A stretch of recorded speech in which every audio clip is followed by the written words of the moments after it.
est-ce que vous avez vu cette liste et est-ce qu'on est en train d'aller vers un second scandale à rebondissement? Il y a peu de temps, à Genève, avec un autre confrère, Antoine Peillon, Fabrice Arfi et moi-même avons longuement confessé Pierre Condamin-Gerbier. Vous lirez dans quelques temps sur Mediapart le récit de son histoire, qui est beaucoup plus important qu'une histoire de liste. C'est l'histoire d'un homme qui a été au cœur de ces pratiques financières de haute fortune, d'UBS. C'est un témoin important dans l'instruction actuellement en cours sur cette banque suisse qui est mise en examen en France, sur la banque Rail, évidemment, et sur d'autres pratiques.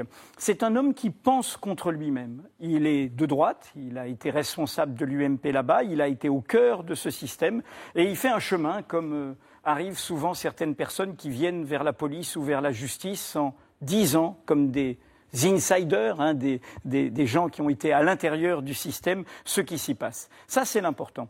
Dans sa longue histoire, il a croisé des noms. Il n'y a pas une liste comme ça, il n'y a pas un listing. Il a croisé des noms.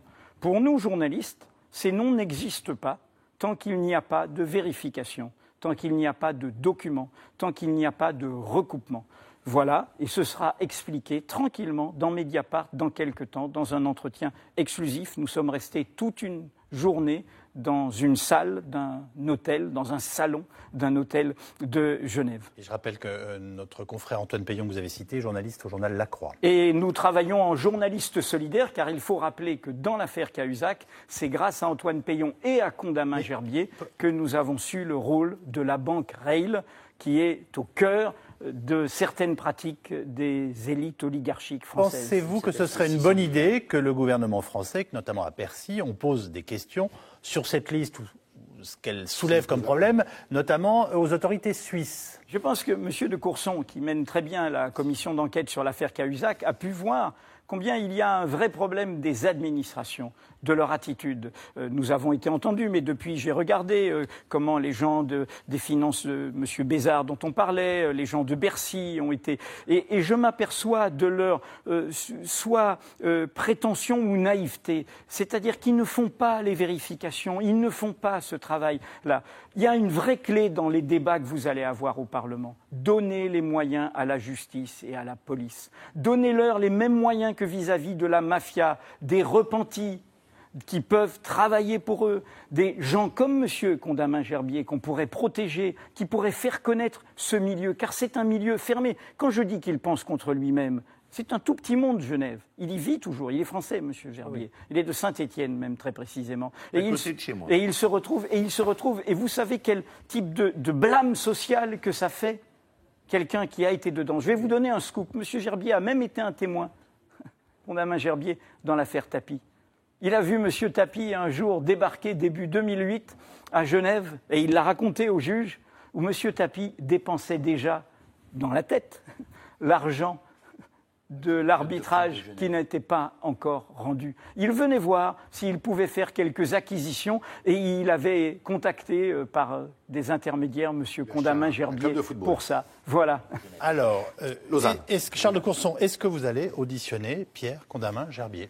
Eh bien, écoutez, moi je trouve que ça pourrait être intéressant. Nous en parlerons donc dès demain dans la commission d'enquête, puisque, comme chacun sait, la compagnie RAID a été l'un des éléments du compte de M. Cahuzac. Et plus largement, par rapport à la question que vous abordiez, la convention de coopération fiscale franco-helvétique dont on a fait beaucoup d'États, qui a été négociée avec bien des difficultés, entre nous, sert fort peu.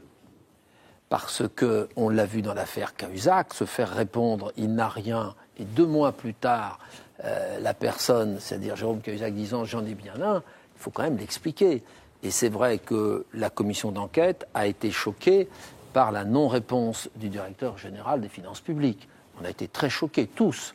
Hein, et c'est son collaborateur que nous avons auditionné ultérieurement, qui nous a fourni quelques explications, que personnellement, moi je connaissais déjà, puisque pourquoi vous ne trouvez pas en application de la Convention franco-helvétique? Parce que la plupart de ces comptes en Suisse, ils sont soit détenus par des trusts, des fondations situées au Liechtenstein ou dans d'autres paradis fiscaux, ou ce qu'on appelle des comptes omnibus ou des comptes globaux, et ce sont des sous-comptes. Et donc quand vous balayez, vous ne trouvez pas.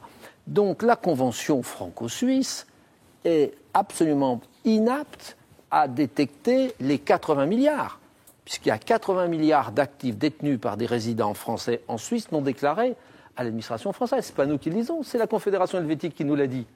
Bon,